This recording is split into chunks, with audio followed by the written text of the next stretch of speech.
प्रधानमंत्री जी के हनुमान आप खुद को कहते हैं, ये हनुमान जो है बिहार की नैया पार लगाएंगे, बिहार में एक बड़ी भूमिका निभाएंगे, जीत दर्ज करवाएंगे एनडीए के लिए। मेरी क्षमता में जितना होगा उससे ज्यादा मैं कार्य करूंगा। एक बात को लेकर तो मैं खुद ही बहुत स्पष्ट था कि 100 से नीचे मैं नहीं चाहूंगा कि भारतीय जनता पार्टी या जनता दल यूनाइटेड जाए।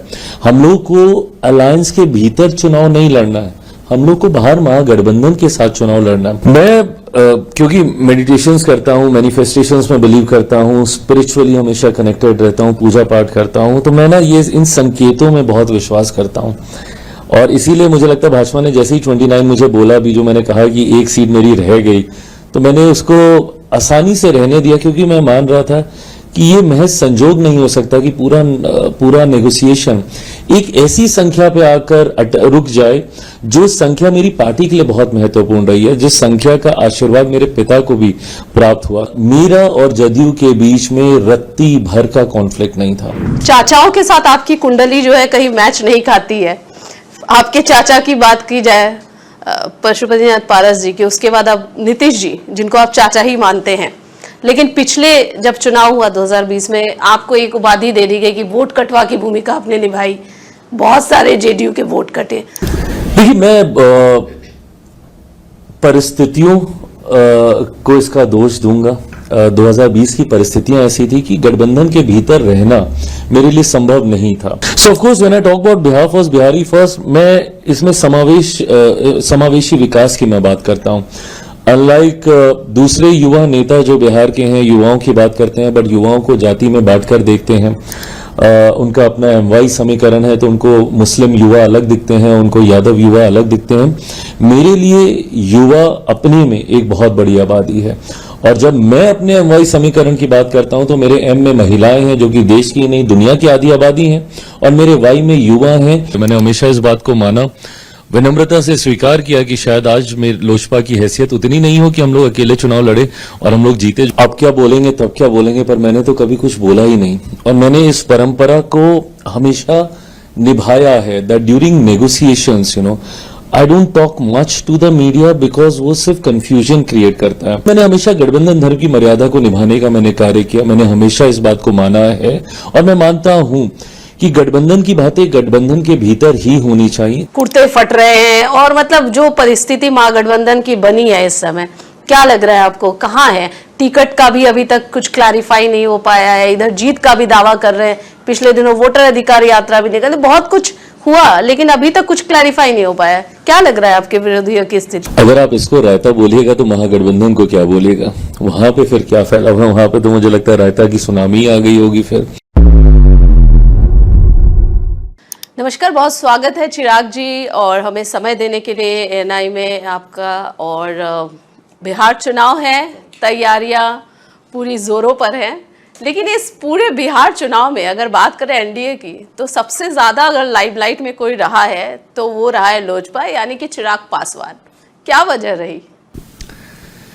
मुझे नहीं पता क्या वजह है। मुझे लगता है कि हर गठबंधन की एक अपनी अहम भूमिका होती है, और जब सीटों के बंटवारे, सीटों के चयन, प्रत्याशियों के चयन, जब विभिन्न बिंदुओं पे चर्चा होती है, तो हर दल की एक अपनी अहमियत होती है। तभी ये दल एक साथ मिलकर गठबंधन बनाते हैं, और ताकत इवेंचुअली उस गठबंधन की ही होती है। मैंने हमेशा इस बात को माना, विनम्रता से स्वीकार किया कि शायद आज मेरी लोजपा की हैसियत उतनी नहीं हो कि हम लोग अकेले चुनाव लड़े और हम लोग जीते, जो हम लोगों ने 2020 में हम लोगों ने किया भी था। पर मैं मानता हूं तब से लेकर अभी तक पार्टी और बहुत मजबूत हुई है। बट अगर हम लोग ऐसा नहीं भी कर पाए अकेले लड़के जीतने का काम, पर दाल में नमक का काम तो हम लोग जरूर कर सकते हैं। और मुझे लगता है घटक दल की एक अहम भूमिका होती है कि उनका छोटा ही कॉन्ट्रीब्यूशन सही, बट वो कॉन्ट्रीब्यूशन इज नीडेड, बिकॉज वो जो एक एक्स्ट्रा पुश चाहिए होता है किसी भी सीट को जीतने के लिए, उसमें उन सहयोगी दलों की एक अहम भूमिका होती है। तो मुझे लगता है कि उसी भूमिका में हम पांचों दल एक दूसरे का साथ निभाने का कार्य कर रहे हैं। पांडव की बात हो रही है कि आप सब 5 पांडव हैं, लेकिन अगर बात करें तो आपको नहीं लगता कहीं ना कहीं ये पूरा प्रेशर पॉलिटिक्स हुआ लोजपा की तरफ से? 29 सीट्स मतलब ये हो रहा था कि चिराग अब क्या बोलेंगे, तब क्या बोलेंगे, मीटिंग्स पे मीटिंग्स चल रहा है, कुछ क्लैरिफिकेशन नहीं हो पा रहा था एनडीए सीट शेयरिंग को लेकर। मतलब पूरा फोकस अगर देखा जाए सीट शेयरिंग का तो पूरा लोजपा पर चला गया था। चिराग क्या बोलेंगे? 29 सीट्स आपको मिले, क्या वजह रही? क्या ऐसा आपने कहा, जादू किया या क्या कन्विंस किया, क्या नेगोशिएशन किया कि 29 सीट्स आपके खाते में? अब क्या बोलेंगे तब क्या बोलेंगे, पर मैंने तो कभी कुछ बोला ही नहीं। और मैंने इस परंपरा को हमेशा निभाया है that during negotiations I don't talk much to the media because वो सिर्फ कंफ्यूजन क्रिएट करता है। जस्ट टू रियलाइज की खामोशी भी कंफ्यूजन ही क्रिएट कर रही थी, मेरा नहीं बोलना भी उतनी ही मुझे लेके कंट्रोवर्सीज बाहर क्रिएट कर रहा था। बट मैंने हमेशा गठबंधन धर्म की मर्यादा को निभाने का मैंने कार्य किया, मैंने हमेशा इस बात को माना है और मैं मानता हूं कि गठबंधन की बातें गठबंधन के भीतर ही होनी चाहिए। कोई मतलब नहीं है इन बातों का बाहर जाने का। ऐसा नहीं है कि गठबंधन का कोई भी दल एक दूसरे का विरोधी है, बट हर कोई अपना एक हिस्सा चाहता है गठबंधन में, सीट शेयरिंग में। हर कोई चाहता है कि उनकी मजबूती हो। हर किसी की पार्टी में मजबूत कार्यकर्ता, नेता सब होते हैं और हर कोई एक दूसरे के लिए लड़ना चाहता है। हर कोई चाहता है कि ज्यादा से ज्यादा हिस्सा मुझे कैसे मिल जाए। कई बार इसको लेकर चर्चाएं होती हैं, आर्ग्यूमेंट्स होती हैं, बट मैंने हमेशा इन बातों को पर्दे के पीछे ही मैंने रखने का कार्य किया। जिन मल्टीपल राउंड्स ऑफ मीटिंग का आप जिक्र कर, I think that is needed when you are finalising alliance of this level, जहां पे 5 घटक दल आपके इन्वॉल्व हैं। हर किसी की भावनाएं, हर किसी की अहमियत, हर किसी के सम्मान का ध्यान रखते हुए आपको ये करने की जरूरत है। मुझे लगता है क्योंकि समय कम था तो इसीलिए राउंड्स ऑफ मीटिंग बहुत ज्यादा लगी की हो रही हैं। रादर लोकसभा के वक्त मेरी इससे बहुत ज्यादा हुई थी। उस वक्त तो हम लोग 15-16 राउंड्स ऑफ मीटिंग हम लोगों ने की थी। इसमें तो फिर भी हम लोगों ने 4-5-6 राउंड्स में ही हम लोगों ने पूरा का पूरा विषय हम लोगों ने सुलझा लिया। तो अगर इसका निष्कर्ष ये निकाला जाए कि मैं नाराज था, मुझे मनाने की कोशिश की जा रही थी, या I wanted to have the biggest share in the alliance and stuff, एक बात को लेकर तो मैं खुद ही बहुत स्पष्ट था कि 100 से नीचे मैं कतई मैं नहीं चाहूंगा कि भारतीय जनता पार्टी या जनता दल यूनाइटेड जाए।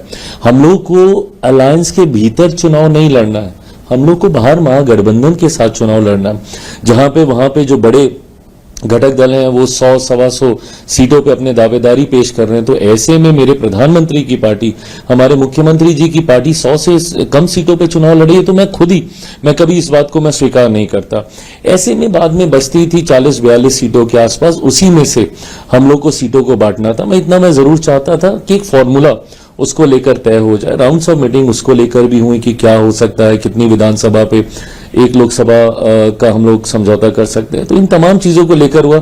इसमें तो अगर आप बोलिएगा तो फिर एक सीट का तो घाटा मुझे ही हुआ है। अगर 6 विधानसभा पे अगर एक लोकसभा की बात हुई है तो 6 पंजे तो 30 होता है, तो मेरी तो 30वीं सीट रह गई। उसका अफसोस है आपको? पता ही नहीं है, मैं बहुत खुश हूँ। लेकिन अगर बात करें जीतन राम मांझी, उपेंद्र कुशवाहा जी की, उन्होंने ट्वीट किया संतुष्ट हैं हम, हमें साथ में लड़ना है, लेकिन वो संतुष्टि में कहीं ना कहीं असंतुष्टि दिखी। बाद में उनका भी मीटिंग का दौर चला। उपेंद्र कुशवाहा जी की एक सीट आप लोगों के खाते में आ गई। आपके जो वरिष्ठ हैं उनको कहीं नाराज ने तो नहीं कर दिया? देखिए, जब नेगोशिएशन चल रहे होते हैं तो इसमें एक नोडल बॉडी होती है जो हर किसी के साथ कम्युनिकेट कर रही होती है।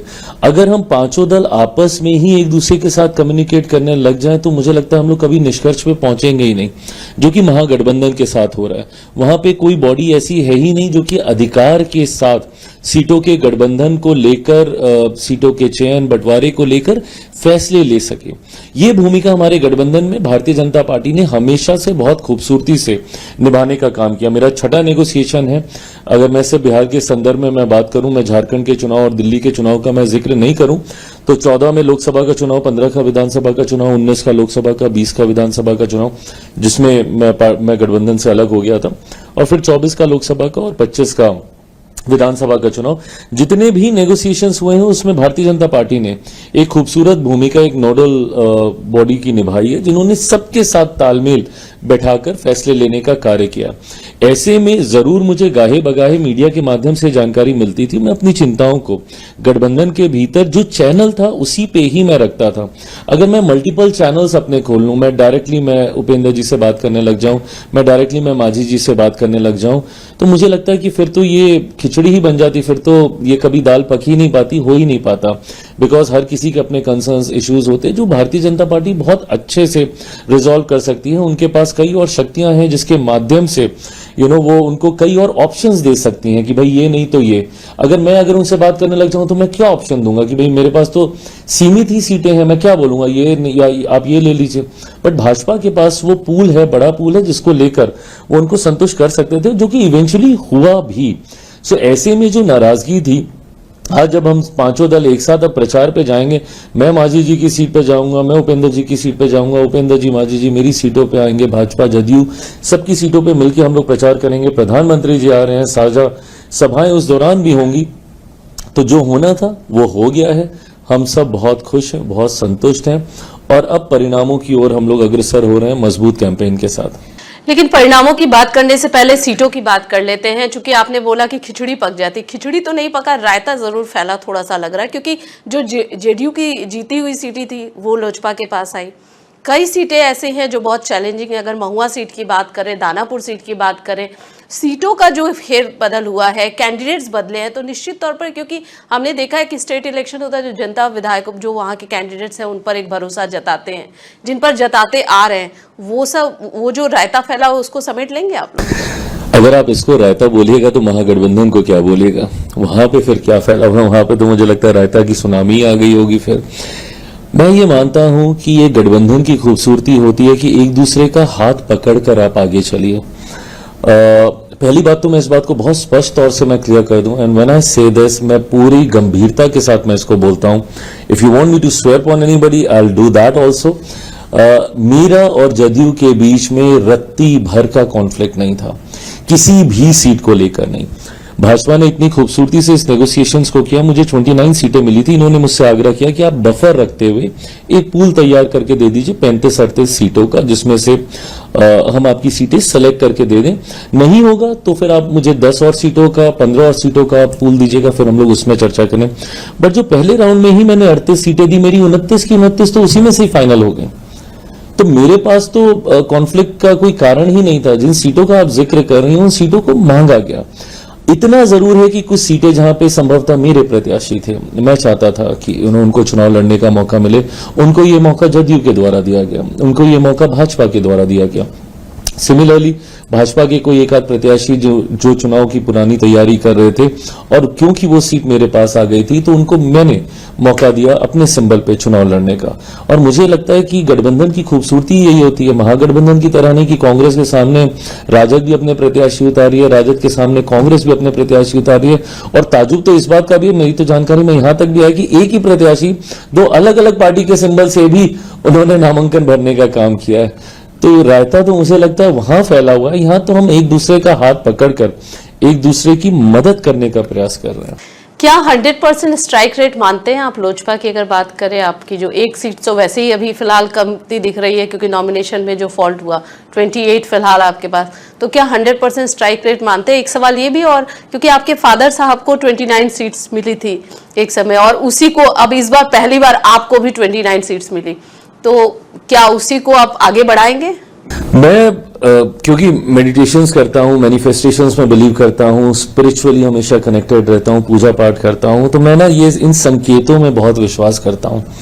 और इसीलिए मुझे लगता है भाजपा ने जैसे ही 29 मुझे बोला भी, जो मैंने कहा कि एक सीट मेरी रह गई, तो मैंने उसको आसानी से रहने दिया, क्योंकि मैं मान रहा था कि ये महज संजोग नहीं हो सकता कि पूरा नेगोशिएशन एक ऐसी संख्या पे आकर रुक जाए जो संख्या मेरी पार्टी के लिए बहुत महत्वपूर्ण रही है, जिस संख्या का आशीर्वाद मेरे पिता को भी प्राप्त हुआ। तो कहीं ना कहीं मैं I was looking forward to this as a sign from my father कि उन्होंने 29 सीटें जीती थी और आज 29 सीटें मुझे लड़ने का मुझे मौका मिल रहा है। जैसे एक सीट का आपने जिक्र किया, चुनाव आयोग से हम लोग की अभी भी बातचीत चल रही है। हम लोग लीगल भी सारे प्रावधानों पर, विकल्पों पे हम लोग कार्य कर रहे हैं, क्योंकि मैं मानता हूं कि वो एक बहुत ह्यूमन एरर था जिसकी वजह से उनके नामांकन को फिलहाल के लिए स्थगित रोक दिया गया है।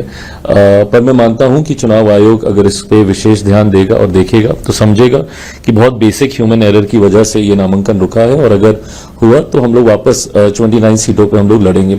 100% स्ट्राइक रेट का आपने जिक्र किया, मैं चाहूंगा, और मैं सिर्फ अपनी पार्टी के लिए ही नहीं, मैं अपने गठबंधन के लिए भी, मैं क्यों एक भी सीट में चाहूं। और खासतौर पे आज जब मौका इतना खूबसूरत है, जब लोगों का विश्वास हमारे गठबंधन पे इतना ज्यादा है, लोग ये मानते हैं कि एक लंबे समय के बाद बिहार को मौका मिला है डबल इंजन की सरकार बनाने का, जहां केंद्र में प्रधानमंत्री जी इसका नेतृत्व कर रहे हैं, प्रदेश में एक अनुभवी मुख्यमंत्री का चेहरा है जो इसका नेतृत्व कर रहा है। और पिछले एक साल में हम लोगों ने इस डबल इंजन की सरकार का अनुभव किया, जहां पे लाखों करोड़ों की योजनाएं प्रधानमंत्री मुख्यमंत्री जी के द्वारा बिहार और बिहारियों को समर्पित की गई। सिर्फ हम लोगों ने इसका शुभारंभ नहीं किया, इसका शिलान्यास भी किया, इसका उद्घाटन भी प्रधानमंत्री जी के द्वारा किया गया कई योजनाओं का। तो ऐसे में मैं मानता हूं कि अगले 5 साल बिहार के लिए बहुत स्वर्णिम काल के तौर पे होने वाले, और बिहारी भी इस बात को मानते हैं। और अब तो उनका विश्वास और ज्यादा इसलिए बढ़ गया क्योंकि जब गठबंधन के भीतर के ही कंफ्यूजन को दूर नहीं कर सकता, तो प्रदेशवासियों की चिंताओं को वो लोग कैसे दूर करेंगे। So they don't have a clarity within the alliance, so of course they will not be having any clarity कि आप प्रदेश को कैसे आप विकास की राह पर आप आगे लेकर जा सकें। तो जनता कहीं ना कहीं इन तमाम बातों को समझकर जब मैं प्रचार पे निकलता हूं, या अब मैं जब भी कहीं जा रहा हूं सीटों के बंटवारे के बाद, तो वो बढ़ा हुआ विश्वास मुझे महसूस होता है जनता के द्वारा। तो मैं तो चाहूंगा कि हमारे गठबंधन का ही 100% स्ट्राइक रेट हो, 243 की 243 सीटें हम लोग जीत कर आए।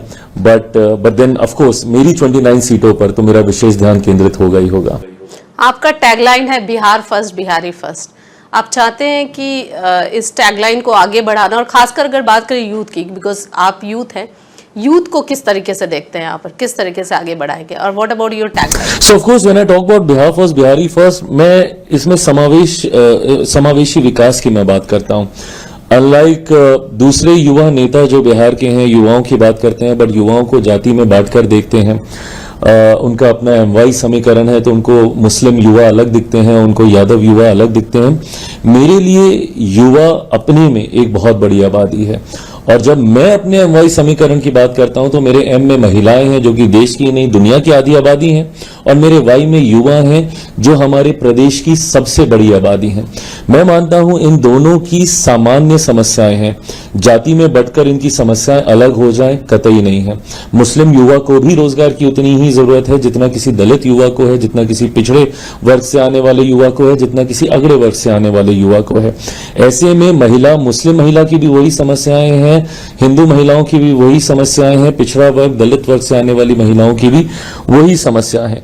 तो ऐसे में बिना किसी को जात पात धर्म मजहब में बांटे हुए मैं बिहार फर्स्ट, बिहारी फर्स्ट की सोच के साथ मैं आगे बढ़ रहा हूं, जहां पे विकसित बिहार के निर्माण के लिए पूरा रोड मैप तैयार है। बिहार की रोजगार से जुड़ी समस्या, शिक्षा से जुड़ी समस्या, स्वास्थ्य से जुड़ी समस्या, इंफ्रास्ट्रक्चर से जुड़ी समस्या, बाहर सुखाड़ से जुड़ी समस्या, हर समस्या का समाधान का जिक्र मैंने बिहार फर्स्ट, बिहारी फर्स्ट में किया है।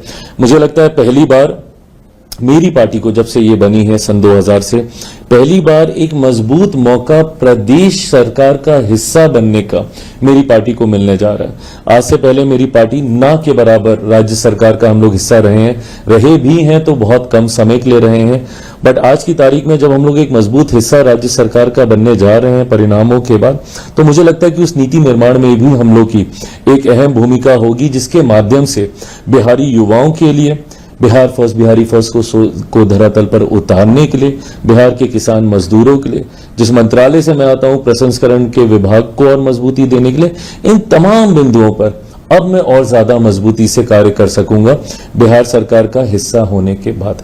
आपको नहीं लगता कि युवा CM भी होने चाहिए, आप भी CM के दावेदार होने चाहिए? कुछ ऐसा है दिमाग में या मन में, कुछ ऐसा है? पार्टी तो निश्चित तौर पर चाहती होगी कि हमारा जो अध्यक्ष है वो आगे आए, वो फेस बने। व्हाट अबाउट यू, आप क्या सोचते हैं? बिहार की राजनीति करनी है या फिर पूरे देश की? व्हाट, कौन सी पार्टी नहीं चाहती? हर दल चाहता है कि उनका नेता सर्वोच्च पद पे जाए। मैंने खुद हमेशा इस बात की इच्छा रखी कि मैं अपने पिता को प्रदेश का मुख्यमंत्री, देश का प्रधानमंत्री बनता हुआ देखूं। तो ये इच्छा स्वाभाविक है, हर दल की अपने नेता के प्रति होती है, पर मुझे लगता है कि सही समय पर सही बातों की चर्चा हो तो उसके मायने होते हैं। आज की तारीख में जब हम लोग इसकी चर्चा कर रहे हैं तो कतई इसके कोई मायने नहीं है जब इस बात को गठबंधन के तमाम सहयोगियों के द्वारा पहले से ही स्पष्ट कर दिया गया कि मुख्यमंत्री नीतीश कुमार जी के नेतृत्व में ही हम लोग चुनाव लड़ने जा रहे हैं। और ये मैं मानता हूं कि चुनाव के बाद जो विधायक जीत कर आएंगे वो एक बार फिर मुख्यमंत्री जी को ही अपने मुख्यमंत्री के तौर पर चुनने का कार्य करेंगे। हैविंग सेड दैट, क्या मेरी इच्छा है बिहार की? मैंने हमेशा कहा है कि मैं बिहार वापस आना चाहता हूं। इन्हीं चुनावों में ही मैं वापस आना चाहता था, बिहार से मैं चुनाव लड़ना चाहता था, बट क्योंकि नेगोशिएशंस होते इतना विलंब हो गया कि मेरे प्रत्याशी ही नामांकन ठीक से भर लें वो ज्यादा बड़ी प्राथमिकता बन गई थी। तो अपने नामांकन की ओर तो मैं फिर सोच ही नहीं पाया, केंद्रीय संसदीय बोर्ड दोबारा बैठ ही नहीं पाया इस विषय की, इस एजेंडे के ऊपर चर्चा करने के लिए। बट हाँ, आप चाहते थे बिहार से चुनाव लड़ना? मैं चाहता था और आने वाले दिनों में मैं वापस मैं बोलूंगा मेरी प्राथमिकता बिहार रहेगा। अनलाइक माय फादर, पापा ने हमेशा इस बात को स्पष्ट रखा कि केंद्र की राजनीति में उनकी इच्छा ज्यादा रही थी। पर मैं बिहार और बिहारियों की वजह से ही राजनीति में आया हूं। दिल्ली में पला बड़ा हूं, मुंबई में मैंने काम किया है, दूसरे राज्यों में बिहारियों को विपरीत परिस्थितियों में रहते हुए देखा है और यही कारण था कि मैं वापस राजनीति में आया ताकि अपने राज्य, अपने बिहारी साथियों के लिए मैं कुछ कर सकूं। एक ऐसा दौर मैंने देखा जब बिहारी शब्द तक को गाली बना दिया गया। मैं हर मन से गर्व से कहता हूं कि मैं बिहारी हूं। ये गर्व मैं हर बिहारी की आंखों में देखना चाहता हूं, पर ये तब होगा जब मैं यहां पे ध्यान ज्यादा केंद्रित करूं। तो मैं मानता हूं कि अगले 4-5 साल मेरे इस फैसले को और ज्यादा मजबूत करेंगे कि मुझे बिहार की राजनीति में पूरा ध्यान अब केंद्रित करना होगा। एक सवाल पूछूंगी, थोड़ा चुभता हुआ सवाल है। चाचाओं के साथ आपकी कुंडली जो है कहीं मैच नहीं खाती है। आपके चाचा की बात की जाए पशुपतिनाथ पारस जी के, उसके बाद अब नीतीश जी जिनको आप चाचा ही मानते हैं, लेकिन पिछले जब चुनाव हुआ 2020 में आपको एक उपाधि दे दी गई कि वोट कटवा की भूमिका आपने निभाई, बहुत सारे जेडीयू के वोट कटे। उसमें क्या कहना चाहेंगे आप? देखिए, मैं परिस्थितियों को इसका दोष दूंगा। 2020 की परिस्थितियां ऐसी थी कि गठबंधन के भीतर रहना मेरे लिए संभव नहीं था और उस वक्त मेरी पार्टी ने ये फैसला किया कि हम लोग गठबंधन से हम लोग अलग हो जाएं। चाचाओं का आपने जिक्र किया, मुझे लगता है कि आज मेरे एक चाचा को ये बात और अच्छे से समझ में आ गई होगी कि कई बार आपको अलायंस में इतना कॉर्नर कर दिया जाता है कि आपके पास विकल्प ही नहीं बचता अकेले चुनाव लड़ने के अलावा। 2020 का दोष मेरे ऊपर बार बार दिया गया कि मैंने अपनी जिद की वजह से मैं गठबंधन से मैं अलग हुआ। मेरे चाचा जी ने जब पार्टी परिवार से मुझे अलग किया तो उस वक्त भी उन्होंने मेरे ऊपर यही आरोप लगाए कि मैंने अकेले ये फैसला ले लिया, जबकि वो सब गठबंधन के तहत चुनाव लड़ना चाहते थे और मैंने अलग चुनाव लड़ने का मैंने फैसला लिया। आज जब वो और उनकी पार्टी खुद अकेले चुनाव लड़ रहे हैं तो मुझे लगता है कि उनको ये समझ में आता होगा कि जब गठबंधन में आपको पूछा नहीं जाता है तो आपके पास अकेले चुनाव लड़ने के अलावा विकल्प नहीं बचता। मेरे पास जरूर उस वक्त ये विकल्प था कि मैं महागठबंधन की ओर जा सकता था, पर मेरा समर्पण मेरे प्रधानमंत्री के प्रति इतना था कि मैं गठबंधन से अलग भी हुआ पर मैं प्रधानमंत्री जी के सामने या उनके प्रत्याशियों के सामने मैंने अपने प्रत्याशी ना के बराबर मैंने उतारे। जनता दल यूनाइटेड के सामने ही मेरे पास ऑप्शन था, उनके सामने मैंने प्रत्याशी उतारे, जिसका नुकसान भी जनता दल यूनाइटेड को हुआ और इसका आक्रोश बहुत स्वाभाविक है। अगर कल को कोई मेरी पार्टी के सामने चुनाव लड़के मुझे उसका नुकसान देगा तो मैं भी उससे आक्रोशित होऊंगा। तो मुख्यमंत्री जी का वो आक्रोश बहुत स्वाभाविक है मेरी सर आंखों पर अब तब से लेकर अभी तक इन 5 सालों में गंगा से काफी पानी बह चुका है, परिस्थितियां काफी बदल चुकी हैं। मेरे मुख्यमंत्री जी के बीच में, हम दोनों के बीच में जितने भी इश्यूज थे, कंसर्न्स थे, चिंताएं थी, उनको रिजॉल्व कर लिया गया है। और मैं मानता हूं कि आप गठबंधन में रहें तो एक ईमानदार सहयोगी की भूमिका में रहें। जिस थाली में खाएं उसी में छेद करें कतई उचित नहीं है और ये मेरे संस्कारों में भी नहीं है। मेरे पास हमेशा से ये विकल्प था, मैं चाहता तो मैं गठबंधन का हिस्सा दोबारा बनता ही नहीं, आता ही नहीं वापस। पर आज चुनाव जब मैं इनके साथ मिलकर लड़ रहा हूं, मेरी पार्टी पहली बार मुख्यमंत्री नीतीश कुमार जी को मुख्यमंत्री बनाने के लिए चुनाव लड़ रही है। आज तक जब से मेरी पार्टी बनी, 2005 में पापा ने अकेले चुनाव लड़े, दोनों, फरवरी वाला भी, नवंबर वाला भी। 2010 में हम लोग राजद के साथ थे, भारतीय जनता पार्टी, जनता दल यूनाइटेड एक साथ थी। 2015 में जब हम लोग भारतीय जनता पार्टी के साथ आ गए तो मुख्यमंत्री जी की पार्टी राष्ट्रीय जनता दल के साथ जाके महागठबंधन की सरकार बन गई थी और 2020 में तो मैंने अकेले चुनाव लड़ा था। तो पहली बार मेरी पार्टी मुख्यमंत्री जी को मुख्यमंत्री बनाने के लिए चुनाव लड़ रही है और इसमें मेरी एक ईमानदार भूमिका का रहना जरूरी है और उसी भूमिका के साथ मैं कार्य कर रहा हूं। तो आज जब हम लोग इस बात की चर्चा कर रहे हैं तो 2020 की कोई परछाई तक इस गठबंधन के ऊपर नहीं है। बहुत सहजता और एक खुशनुमा माहौल में हम सब कार्य कर रहे हैं। प्रधानमंत्री जी के हनुमान आप खुद को कहते हैं, ये हनुमान जो है बिहार की नैया पार लगाएंगे, बिहार में एक बड़ी भूमिका निभाएंगे, जीत दर्ज करवाएंगे एनडीए के लिए। मेरी क्षमता में जितना होगा उससे ज्यादा मैं कार्य करूंगा। ये विश्वास मैं आपके माध्यम से मेरे प्रधानमंत्री जी को दिलाता हूं, पर मैं मानता हूं कि शायद उनको यह विश्वास ऑलरेडी मुझ पर है। इसीलिए एक सांसद वाली पार्टी को उन्होंने 5 सीटें दी लड़ने के लिए। मेरे लिए बहुत बड़ी बात है। जब कोई मुझसे सवाल पूछता है ना कि क्या आप नाराज हैं, मैं कई बार मैं सोचता हूं कि ये सवाल ही कैसे आ सकता है। मैं इससे ज्यादा खुशनसीब अपने आप को क्या मानूंगा। मैंने गठबंधन की राजनीति में आज तक मैंने कभी नहीं देखा कि किसी कम सीटों वाली पार्टी को ज्यादा सीटें दे दी गई। ज्यादा वाले को कम जरूर किया गया। कोई अगर 9 सीट पे है तो उसको 7 कर दिया गया, 7 वाले को 5 कर दिया गया, 5 वाले को 3, 3 वाले को 2 और 1 वाले को तो मर्जर का ही प्रस्ताव इवेंचुअली दे दिया जाता है गठबंधन के द्वारा। यहां 2024 में सिंगल सांसद वाली पार्टी को 5 सीटें गठबंधन ने उठाकर दे दी चुनाव लड़ने के लिए और जीतने के लिए। 2025 में एक विधायक मेरा जीता था, पर वो भी मेरे साथ नहीं रहे 2020 में। तो आप यही मान के चलिए कि 0 विधायक वाली मेरी पार्टी। अब 0 विधायक वाली पार्टी को 29 सीटें दे दी जाती हैं गठबंधन में लड़ने के लिए। अब अगर उसके बाद भी मैं नाराजगी रखूं तो मुझसे बड़ा नाशुक्रा ही कोई और नहीं होगा। प्रशांत किशोर को कैसे देखते हैं? प्रशांत किशोर ने जिस तरीके से आप लोगों पर बहुत सारे आरोप लगा रहे, कभी सम्राट चौधरी के डिग्रियों को लेकर, आप पर भी आरोप लगाए कि आपने पैसे लेकर टिकट मेरे ऊपर, मेरी पार्टी आपकी पार्टी के ऊपर जरूर, हाँ, कि आप लोगों ने पैसे लिए और उसके बाद शांभवी को टिकट दिया, इस तरीके के आरोप भी लगे। हालांकि उस पर अभी ये मामला चल भी रहा है। आप इसको कैसे क्लैरिफाई करेंगे? देखिए, मुझे लगता है ये 2 लोगों के बीच की लड़ाई है, जिसमें बिना मतलब घुन की तरह मैं, मेरी पार्टी इसमें पिसी, उनकी और अशोक जी के बीच का ये विषय था। और इसीलिए जब उनसे स्पष्ट तौर पे ये पूछा गया कि चिराग पासवान की इसमें क्या भूमिका है, तो उन्होंने स्पष्ट कहा कि मेरे पास कोई प्रमाण नहीं और मैं कतई ये नहीं बोलूंगा कि इसमें उनकी कोई भूमिका है। हैविंग सेड दैट, मैं ये मानता हूं कि आज की तारीख में ये एक बहुत जनरल आरोप अब हो गया है कि अगर किसी को टिकट नहीं मिला तो इसने टिकट बेच दिया, उसने टिकट बेच दिया, इसने टिकट खरीद लिया, उसने टिकट खरीद लिया। जो लोग ये आरोप लगाते हैं, मैं कतई उनसे नाराज भी नहीं हूं, क्योंकि मैं उनकी भावनाओं को मैं समझता हूं। I feel them, I literally feel them. क्योंकि मैं जब एक पार्टी को हेड करता हूं, मेरी खुद की भावनाएं मेरे पार्टी के हर कार्यकर्ता के साथ है, जिसको दिन रात धूप गर्मी धूल मिट्टी में मैंने मेहनत करते हुए देखा। और जब मैं उसको टिकट नहीं दिला पाता, जब आप ये पूछते हैं ना कि नेगोशिएशंस में इतने राउंड क्यों हुए, क्योंकि हम लोग एक एक सीट पे एक एक कार्यकर्ता के लिए लड़ रहे होते हैं, एक एक व्यक्ति के लिए हम लोग लड़ रहे होते हैं कि किसी तरीके से ये चुनाव लड़ जाए, ये चुनाव लड़ जाए। बट जब आपकी इतनी बड़ी पार्टी होती है, पिछली बार मैंने 137 सीटों पे चुनाव लड़ा था, आज मैं मात्र 29 सीटों पे चुनाव लड़ रहा हूं। कम ज्यादा लोग आए गए होंगे इन 3 साल 4 साल में, बट गिरी से गिरी हालत में भी मेरे पास 100-110 के करीब मेरे पास प्रत्याशी थे जिन्होंने चुनाव लड़ा था, जिनकी उम्मीदें थी चुनाव लड़ने की।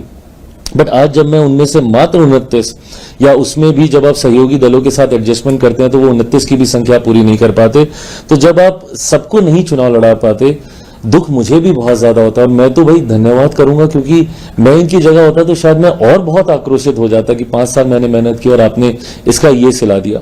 तो ऐसे में मैं उनके आक्रोश को भी मैं पूरी तरीके से मैं सम्मान देता हूं। गुस्से में इंसान बहुत सारी बातें बोल जाता है। मैं मानता हूं कि शायद वो खुद भी बाद में इन बातों को मानते नहीं है। 1-2 साल बीतते हैं, फिर सब वापस आते हैं, सबके साथ हम लोग वैसे ही बैठते हैं, फिर एक नए रंग की हम लोग तैयारी करते हैं। तो इन आरोपों के तब तक कोई मायने नहीं है जब तक प्रमाण नहीं हो। बट हाँ, अगर प्रमाण कभी सामने आए तो चिराग पासवान सबसे पहला व्यक्ति होगा। भाई, मेरी रगों में एक ऐसे नेता का खून है जिनके ऊपर कोई 1 रुपया तो क्या 1 पैसे तक का आरोप नहीं लगा पाया। 5 दशक 50 साल से ज्यादा वो सक्रिय राजनीति में रहे। ऐसे में मुझे कतई जरूरत नहीं है ऐसे कोई भी कार्य करने की, और मैं मानता हूं मेरी पार्टी के भी किसी नेता कार्यकर्ता को ऐसे कार्य करने की जरूरत नहीं है। बट हाँ, मैं पुनः विश्वास दिलाता हूं कि किसी भी दिन मेरे सामने अगर ये प्रमाणित करके कोई लेकर आया कि इसने सीट के लिए ये लेन देन किया है, तो सबसे पहला व्यक्ति चिराग पासवान ही होगा उसके ऊपर कार्रवाई करने वाला। विरोधियों की बात कर लेते। प्रशांत किशोर पहली बार चुनाव मैदान में उतर रहे जनसुराज पार्टी, कैसे देखते हैं इस पार्टी को? क्या है, बहुत क्लेम कर रही है, दावे कर रही है कि हम ही जीतेंगे और हमारी सीधी टक्कर एनडीए और जन स्वराज की है। महागठबंधन तो बिल्कुल साइडलाइन है, उनका जो बयान है। मुझे नहीं पता, क्योंकि मैंने बहुत ज्यादा ध्यान केंद्रित किया नहीं जन स्वराज के ऊपर कि वो लोग क्या कर रहे हैं, जनता के बीच उनकी कितनी पकड़ है। मैंने हमेशा किसी भी लकीर को छोटा करने से आता अपनी लकीर को इतना बड़ा करते जाओ कि कोई दूसरा आपकी टक्कर में रह ना पाए। मैंने हमेशा अपनी मेहनत पे कार्य करने का मैंने प्रयास किया और वही अभी भी मैं कर रहा हूं। हैविंग सेड दैट, मैं ये भी मानता हूं, मैं बिहारियों की बुद्धिमत्ता पर मैं बहुत विश्वास करता हूं और मेरा ये अपना भी अनुभव है, मेरा ये अपना व्यक्तिगत अनुभव है, क्योंकि 2020 में मैं भी अकेले चुनाव लड़ रहा था और उस वक्त की भी आप तस्वीरें निकाल के देखिएगा, वीडियोस निकाल के देखिएगा, जिस तरीके से भीड़ आती थी मेरे रोड शो में, जिस तरीके से माहौल बनता था, कहीं ना कहीं मैं भी इसी कॉन्फिडेंस में था कि एक अच्छी संख्या के साथ मैं उस चुनाव को जीतूंगा। बट इवेंचुअली होता क्या है, क्योंकि बिहारी इतने समझदार हैं और राजनीतिक दृष्टि से खास तौर पर मैं इस बात को मानूंगा, क्योंकि मैं देश भर में घूमा हूं, हर एक राज्य में मैं गया हूं, and I have not seen this kind of political knowledge रखने वाले लोग मैंने बाकी ना के बराबर किसी राज्य में देखे। उत्तर प्रदेश में जरूर फिर भी मुझे ऐसे दिखते हैं। तो बिहारी क्योंकि राजनीतिक तौर पर इतने जानकार होते हैं कि वो इवेंचुअली अपना मत वेस्ट नहीं करते हैं। आज क्योंकि 2020 का मेरा अनुभव है, मुझे था कि मैं बहुत अच्छी सीटों से मैं जीत रहा हूं। मेरे हर एक प्रत्याशी ने मुझे आके बोला कि भैया एक रात पहले चुनाव पलट गया, भैया एक रात पहले चुनाव ये हो गया, 2 दिन तक तो बहुत अच्छा माहौल था, 2 दिन पहले चुनाव पलट गया। वो होता इसलिए है क्योंकि इवेंचुअली बिहारी ये डिसाइड करता है कि यार अगर इनको हमने जिता भी दिया तो ये अगले 5 साल तो सरकार से लड़ता ही रहेगा ना, क्या लाभ है इसको जिताने का। हमें अपने क्षेत्र का काम कराना, क्षेत्र का काम सत्ता में रहने वाला विधायक करा पाएगा जिसकी केंद्र तक पकड़ हो। तो ऐसे में जब केंद्र में एनडीए की सरकार है, जब ये सर्वेस कह रहे हैं मोटा मोटी, ये स्पष्ट, ये ओवर कॉन्फिडेंस नहीं है, ये स्पष्ट, और महागठबंधन में भी जिस तरीके का बिखराव देखने को मिल रहा है, ये स्पष्ट है कि एनडीए की ही सरकार बनने जा रही है। तो भैया हमने एक जन स्वराज के अगर हमने एक विधायक को जिता भी दिया तो क्या करेगा, ये अगले 5 साल विधानसभा में भी लड़ता झगड़ता रहेगा, केंद्र में भी इसको कोई नहीं पूछने वाला। तो ऐसे में माइट एज वेल हम लोग एक ऐसे एनडीए के ही प्रत्याशी को हम लोग जीत दिलाएं जो कि कम से कम विधानसभा में जाकर हम लोग की बात करे, केंद्र में प्रधानमंत्री जी से मिलकर हम लोग के कार्य कराने का प्रयास करे। तो इस दृष्टि से इवेंचुअली वो चुनाव जो है बायपोलर होके ही रह जाता है। और इस बार तो मैं बायपोलर भी मैं नहीं मानूंगा, क्योंकि दूसरी तरफ तो पोल खड़ा ही नहीं हो पाया। तो यहाँ पे मैं मानता हूं कि इस बार अधिकांश विधायक एनडीए के होंगे। कुर्ते फट रहे हैं और मतलब जो परिस्थिति महागठबंधन की बनी है इस समय, क्या लग रहा है आपको, कहाँ है? टिकट का भी अभी तक कुछ क्लैरिफाई नहीं हो पाया है, इधर जीत का भी दावा कर रहे हैं, पिछले दिनों वोटर अधिकार यात्रा भी निकली, बहुत कुछ हुआ लेकिन अभी तक कुछ क्लैरिफाई नहीं हो पाया। क्या लग रहा है आपके विरोधियों की? जिनको बिहार की इतनी चिंता थी, जिन्होंने यहाँ पे आकर हफ्ता 10 दिन घूमे फिरे, लोगों को भ्रमित करने का प्रयास किया, वोट चोरी, क्या क्या बातें नहीं बोली, कहाँ है वो? आज जब चुनाव को घोषित हुए इतना समय हो गया, पहले चरण का नामांकन भी हो गया, मैं तो पूछना चाहूंगा राहुल जी है कहाँ? मतलब यकायक बिहार को एकदम वो भूल गए, कोई चिंता नहीं, ना ये लोग गठबंधन बैठा पाए। मैं तो बल्कि नेता प्रतिपक्ष से भी मैं हैरान हूं, जेएमएम भी अलग हो गए, जेएमएम अलग हो गई, और जैसा मैंने कहा कि एक दूसरे के सामने प्रत्याशी उतार रहे हैं। भाई गठबंधन राजनीति में, और मैं ये ईमानदारी से मानता हूं कि दोस्ताना संघर्ष नाम की कोई चीज नहीं होती है। There is never ever a friendly fight, either you are fighting or you are friends, period, there can not be anything in between. आप एक दूसरे के सामने आप चुनाव भी लड़िएगा। कल किसी एक विधानसभा का मैं देख रहा था जहां पे शायद राजद और कांग्रेस ही एक दूसरे के सामने थे, नहीं या शायद लेफ्ट का कोई दल था और कांग्रेस एक दूसरे के सामने थे, तो उन्होंने स्पष्ट तौर से कहा कि नहीं हम तो उसको हराने के लिए हम चुनाव लड़ रहे हैं, मैं अपने जीतने के लिए मैं चुनाव लड़ रहा हूं। तो किस बात का दोस्ताना संघर्ष, और क्या इसका संदेश प्रदेश भर में नहीं जाएगा? मेरी समझ में नहीं आता, जो ऊपर बैठे नेता हैं, जो एसी कमरे में बैठकर ये फैसले करते हैं, वो जमीनी हकीकत समझ ही नहीं पाते हैं कि भाई आप तो कल को हो सकता है 1 दिन 2 दिन के बाद आप हाथ मिला लीजिएगा, हाथ से हाथ पकड़कर एक तस्वीर खिंचा लीजिएगा, पर क्या आपका कार्यकर्ता वो कर पाएगा जिसका घर अगल बगल में है, जिसको अपने विरोधी जिलाध्यक्ष से लड़ना है, जिसको कल तक वो अपना सहयोगी जिलाध्यक्ष मान रहा था, आज वो विरोधी जिलाध्यक्ष हो गया, कल आप फिर बोलिएगा कि भैया सहयोगी जिलाध्यक्ष हो जाओ, तो वो क्या करे भाई? उसके घर पे खाना खाने जाए कि ना जाए, खाना खाने जाता है तो आप बुला लेते हैं कि भाई छोड़ दो अब गठबंधन नहीं हो रहा, फिर आप बोलते हैं कि गठबंधन हो रहा है। तो नेता तो ऊपर में मिल लेते हैं, बट क्या जमीन पे ये हो पाएगा? और ये महज वो 10, 12, 15, 20 सीटों की बात नहीं है जहां पे ये सो कॉल्ड दोस्ताना संघर्ष कर रहे हैं। इसका संदेश पूरे प्रदेश में जाएगा। कैसे कोई दूसरे जिला का कांग्रेस का व्यक्ति बोलेगा कि नहीं नहीं भाई चलो लड़ो एकदम इसके लिए, क्योंकि वो जहां का जिला अध्यक्ष होगा, जिस जिला में इनके सामने लड़ाई हो रही है, वो उसका भी परिचित होगा। ये बोलेगा कि भैया यहां तो हम राजद के सामने लड़ रहे हैं, तुमको जाके वहां पे राजद के लिए कैंपेन करो, तुम मेरा साथ दो, तुम आओ यहां पे। तो ये प्रदेश भर में इसका असर जाएगा और ये कहीं ना कहीं अपरिपक्वता को दर्शाता है नेता प्रतिपक्ष के द्वारा। भाई जब आप गठबंधन को आप लीड कर रहे हैं, आप चेहरा बनना चाह रहे हैं, आप अपने आप को मुख्यमंत्री का आप दावेदार दिखाते हैं, जो गठबंधन को एक नहीं रख पाया, जो गठबंधन में सहमति नहीं बना पाया, वो बिहार जैसे प्रदेश को चलाने की सोच सकता है? कैसे चलाएगा जब यहां पे अलग अलग जात पात धर्म मजहब के लोग हैं? कैसे सब में सामंजस्य बिठा पाएंगे जब 4, 5, 6 दलों में सामंजस्य नहीं बिठा पाए? तो ऐसे में महागठबंधन मैं मानता हूं कि भानुमति की उस कुंडे की तरह जो बनने से पहले ही पूरी तरीके से धराशायी हो गया। एक अंतिम सवाल आपसे लूंगी। अब चूंकि आप लोग पूरी स्ट्रेटेजी के साथ आगे बढ़ रहे हैं, क्या रेटिंग देंगे आप एनडीए को? कितनी सीटों पर आपको लग रहा है जीत हासिल होगी? क्या परिस्थिति पूरी आपको लग रही है? What will be the मैं रहा हूं कि शायद हम लोगों ने जितना सोचा भी नहीं है, उससे बेहतर हम लोग का प्रदर्शन हो जाएगा। अभी तक तो हम लोग अपनी मेहनत पर ही हम लोग संख्या पे जा रहे थे। जब मैं 225 का आंकड़ा पार करने की मैं बात करता था, तो हम लोग अपनी मेहनत के आधार पर हम लोग जा रहे थे कि हम लोग पार करेंगे। बट अब तो जिस तरीके से विपक्ष धराशायी होता हुआ दिख रहा है, उसका भी एडवांटेज किसको मिलेगा? हम ही लोग को मिलेगा। तो मैं तो मानता हूं कि इस बार अप्रत्याशित जीत के साथ एनडीए सरकार बनाएगा। वीके न्यूज, राष्ट्र के नाम।